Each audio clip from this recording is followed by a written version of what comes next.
Mylapore inspector Tamilarasan இன்று லஞ்ச ஒழிப்புத்துறையினரால் கைது செய்யப்பட்டார். சென்னை லஸ் கார்னரில் இன்ஸ்பெக்டர் தமிழரசன் ஒருவரிடமிருந்து பணம் வாங்கும் பொழுது லஞ்ச ஒழிப்புத்துறையினரால் கையும் களவுமாக பிடிபட்டார். அவரிடம் இருந்து 20 லட்சம் ரூபாய் அதிகாரிகளால் பறிமுதல் செய்யப்பட்டது.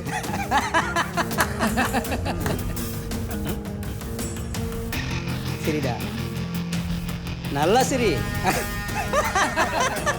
பணத்தை கொடுத்து காப்பு வச்சதே நான் தான். அவர் மீது இபிகோ 109 பிரிவு 13 கீழ் குற்றம் சுமத்தப்பட்டு சிறையில் அடைக்கப்பட்டுள்ளார்.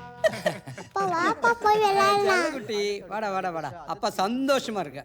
ஆன சவாரி போடலாம் செல்லம். ரவி தூக்குடா, ஆன சவாரி போலாம். பப்பி மாவை ஏத்திக்கிட்டு அப்பா ஏன போறனே, பப்பி மாவை அது வழக்கமா பணத்தை கொடுத்து நம்ம பசங்களை அனுப்பிச்சு பாதியிலே பிடிக்கிட்டு வரீங்க பார்த்தா வேற மாதிரி இருந்தது இல்ல, வேற மாதிரி ரவி இந்த ஏழுமலை. அவன் சைலண்டா தானே இருந்தான், அவன் நம்ம ட்ராக் பக்கமே வரலையே, அவனுக்கு ஏன்னா இந்த மாதிரி கொக்கி போட்டீங்க? டேய் ரவி, சைலண்டா இருக்கணும், நம்பவே கூடாது. விட்டான்னு வச்சுக்கோ நமக்கு போட்டுருவான் பெரிய நங்குறத. அதுக்கு முன்னாடி நம்ம முந்திக்கணும், புரிஞ்சுக்கோ. சின்ன தூண்டில போட்டு பெரிய திமிங்களுக்கு ஒரு அமுக்கு அமுக்கிறீங்க, பெரிய ஆள் நீங்க.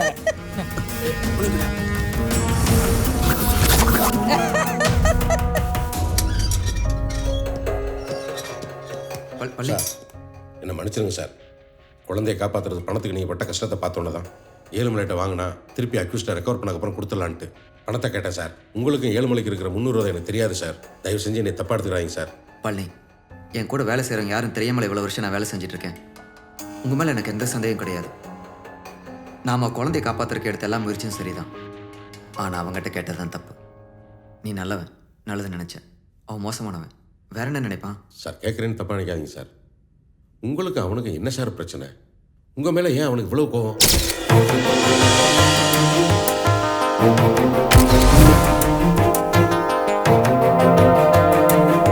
எங்களுக்கு பூர்வீக மதுரை, என் தாத்தாவோட ஊர். பிடிச்ச வேலை, பிடிச்ச ஊருக்கே டிரான்ஸ்ஃபர் ஆகி போனேன். அங்கே நானும் என் குடும்பமும் சந்தோஷமாக இருந்தோம்.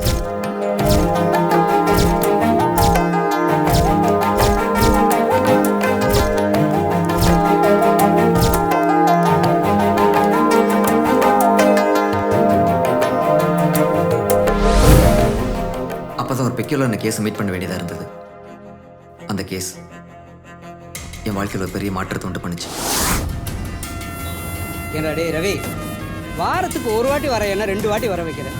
ஒரு கையெழுத்து அதை வாங்க முடியாத உன்னால? போடா, எல்லாத்துக்கும் நானே தான். பெரிய பஜாரியா இருக்கானே, அமெரிக்காவிலேருந்து வேற வந்திருக்கா. ஆனால் ஒன்று இல்லை, அவளை வச்சு மற்றவங்க எல்லாத்துக்கிட்ட கையெழுத்து வாங்கினான்னு வச்சுங்க, அந்த இடத்துல சரியான அமௌண்ட்ண்ணே, நல்லா கிராக்கியான இடம் அப்படிங்கிற. எங்கடா தங்கி இருக்காவ?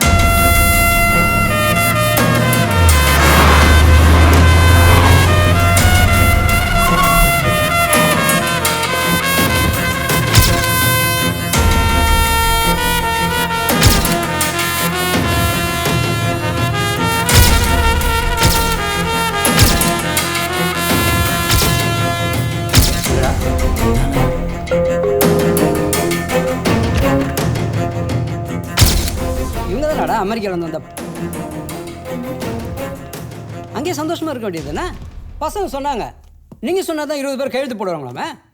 போயிட்டு இருக்க வேண்டியதுதானே? எதுக்கு? உன் காலவாசல் இடத்துக்கு. யாரா நீ? ஏழுமலை மாமி. ஏய், அது எங்க தாத்தாவோட சொத்துடா. கோவிலுக்கு எழுதி வச்சாச்சு. அந்த கோயில்ல கடவுளும் நான் தான், பூசாரியும் நான் தான். நான் சொல்றதை கேட்டு உன் சொந்தக்காரங்க 20 பேரையும் கூப்பிட்டு வந்து கையெழுத்து போட்டு போயிட்டே இரு. அதுவும் 2 நாள் இல்லைன்னு வச்சுக்கோயேன், உன் இடத்துல வச்சு ரோட்டில் ஏழுமலை சொன்னா செய்வான். சரி, அவன் கையெழுத்து போறலாம் பாரு. இல்லை அண்ணன் சொன்னது நீ செஞ்சிரு. பசக்கார பசங்க சொல்றதையும் செய்வானுங்க, சொல்லாததையும் செய்வானுங்க.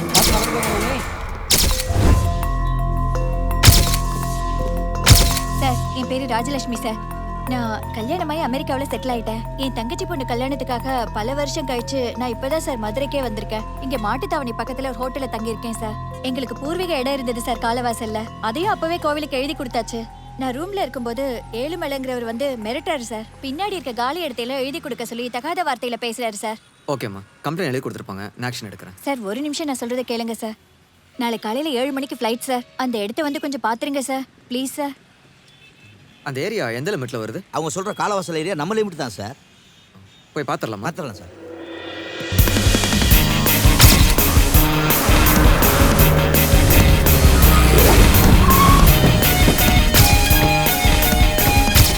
சார் இதான் சார் எங்க இடம். எல்லா டாக்குமெண்ட்ஸும் நான் கரெக்டாக வச்சிருக்கேன் சார். ஏய் அந்த வாடையெல்லாம் வாங்கிட்டலடா. வாங்கியாச்சுண்ணே. இங்கே யாருப்பா ஏழுமலை? வணக்கம் சார். நான் தான் சார் ஏழுமலை. ஏதாச்சும் பிரச்சனையா சார்? சார் இவர் இல்லை சார் ஏழுமலை, அது வேற ஆளு சார். கண்டிப்பா இவர் கிடையாது சார்.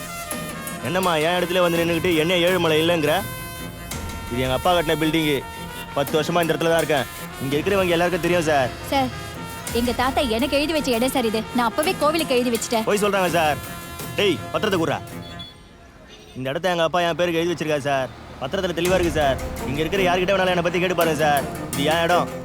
என்னம்மா வேணும் உனக்கு? இங்கே வந்து லஞ்சம் கொடுத்துட்டு இருக்க? வேணா கேஸை போட, கோர்ட்டில் பார்த்துக்குருவோம் சார். கோர்ட்டில் பார்த்துருவோம் சார். யாரா அந்த பண்ணல போலி பத்திரத்தை தூக்கிட்டு வந்து ஏன்னு சொல்லிட்டு இருக்கா?